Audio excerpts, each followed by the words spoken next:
नमस्कार, अब दुनिया की फटाफट बुलेटिन में आप सभी का स्वागत है और नजर डालेंगे आज की खास खबर पर।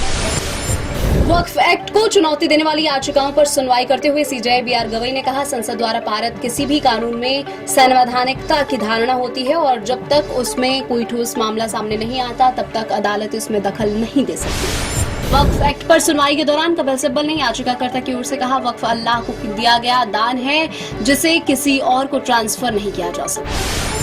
यूपी के पूर्व मंत्री स्वामी प्रसाद मौर्य ने उठाया ऑपरेशन सिंदूर पर सवाल, कहा पाकिस्तान में घुसकर एक भी आतंकवादी नहीं मारा गया, ऑपरेशन सिंदूर के नाम पर बहनों को धोखा दिया गया। सिंगापुर और हांगकांग में कोविड संक्रमण के मामले बढ़ने के बाद वैक्सीन बनाने वाली कंपनियों के शेयरों में जबरदस्त उछाल। भारत सरकार ने कहा, फिलहाल चिंता की कोई बात नहीं, देश के विभिन्न राज्यों में कोविड के 257 मामले दर्ज किए गए। भाजपा शासित राज्य उत्तराखंड में अहम फैसला, राज्य के मदरसों में पढ़ाया जाएगा ऑपरेशन सिंदूर। उत्तराखंड मदरसा शिक्षा बोर्ड के अध्यक्ष शमून कासमी ने रक्षा मंत्री राजनाथ सिंह से मिलने के बाद यह घोषणा की। आतंकवाद और ऑपरेशन सिंदूर पर पाकिस्तान को बेनकाब करने के लिए टीएमसी की ओर से सांसद अभिषेक बैनर्जी अब प्रतिनिधिमंडल का हिस्सा होंगे। सरकार ने यूसुफ पठान को इसमें शामिल किया था। पाकिस्तान के लिए जासूसी के आरोप में गिरफ्तार ज्योति मल्होत्रा पर एनआईए ने कसा शिकंजा, वित्तीय लेन देन और विदेश यात्रा पर पूछताछ। अन्य राज्यों में जासूसों के नेटवर्क तलाशने में जुटी एजेंसियां। यूपी के मुरादाबाद से गिरफ्तार संदिग्ध आईएसआई एजेंट शहजाद पाकिस्तानी दूतावास के एहसान उर रहमान उर्फ दानिश के नेटवर्क का हिस्सा था। दानिश से ज्योति मल्होत्रा भी जुड़ी हुई थी। ऑपरेशन सिंदूर पर राहुल गांधी के सवालों के बीच भाजपा ने जारी किए 2 विवादित पोस्टर। राहुल गांधी का चेहरा पाक आर्मी चीफ आसिम मुनीर के साथ किया मिक्स, कहा दोनों की विचारधारा एक। राहुल को बताया आज के समय का मीर जाफर। राहुल गांधी के विवादित पोस्टर पर भड़के कांग्रेस अध्यक्ष मल्लिकार्जुन खड़गे ने बताया, चीटपुट युद्ध, पहलगाम आतंकी हमले पर भी मोदी सरकार को घेरा।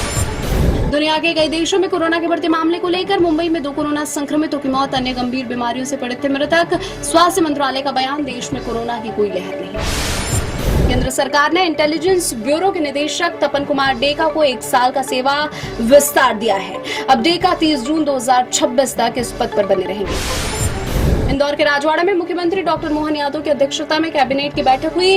हादसे में घायल लोगों को अस्पताल पहुंचाने वाले को मिलेंगे 25,000। प्रदेश के 5 बड़े शहरों को मेट्रोपॉलिटन विकास प्राधिकरण बनाने को भी मंजूरी। मध्य प्रदेश सरकार के मंत्री कैलाश विजयवर्गीय ने इंदौर में कैबिनेट की बैठक के बाद कहा, प्रधानमंत्री नरेंद्र मोदी 31 मई को अपने भोपाल दौरे के तहत इंदौर की मेट्रो रेल परियोजना और दतिया और सतना के हवाई अड्डों का लोकार्पण करेंगे। पद्म विभूषण से सम्मानित प्रख्यात खगोल वैज्ञानिक डॉक्टर जयंत विष्णु नार्लिकर का मंगलवार को पुणे में 86 वर्ष की उम्र में निधन हो गया। डॉक्टर नार्लिकर को व्यापक रूप से ब्रह्मांड विज्ञान में उनके अग्रणी योगदान, विज्ञान को लोकप्रिय बनाने के उनके प्रयासों और देश में प्रमुख अनुसंधान संस्थानों की स्थापना के लिए जाना जाता था। गजा पट्टी में रात भर हुए इजराइल के हमलों में कम से कम 60 लोगों की मौत हो गई। फिलिस्तीनी स्वास्थ्य अधिकारियों ने बताया, इस हमले की शुरुआत से अब तक 300 से ज्यादा लोग मारे जा चुके हैं। पाकिस्तान के अशांत खैबर पख्तूनख्वा प्रांत में एक संदिग्ध ड्रोन हमले में एक ही परिवार के कम से कम 4 लोगों की मौत हो गई और 5 अन्य घायल हैं। आधिकारिक सूत्रों ने बताया, संदिग्ध ड्रोन ने दिन के समय होरमुज गांव के एक घर पर बम गिराया। शेयर बाजार में दूसरे दिन भी गिरावट, सेंसेक्स 873 अंक टूटकर 21,186 अंक पर हुआ बंद। निफ्टी भी 262 अंक की गिरावट के साथ 24,684 अंक पर हुआ बंद। इस वर्ष 14 अगस्त को रिलीज होने वाली मूवी वॉर 2 का टीजर हुआ जारी। ऋतिक रोशन और जूनियर एनटीआर के बीच टक्कर आई नजर, एक्शन का दिखा बोलबाला। आयान मुखर्जी द्वारा निर्देशित इस फिल्म में कियारा आडवाणी है हीरोइन। फिल्म हेरा फेरी 3 को लेकर बड़ा झटका सामने आया है। परेश रावल ने ऐन वक्त पर फिल्म से खुद को अलग कर लिया। फिल्म के प्रोड्यूसर और एक्टर अक्षय कुमार ने परेश रावल को 25 करोड़ रुपए का लीगल नोटिस भेजा।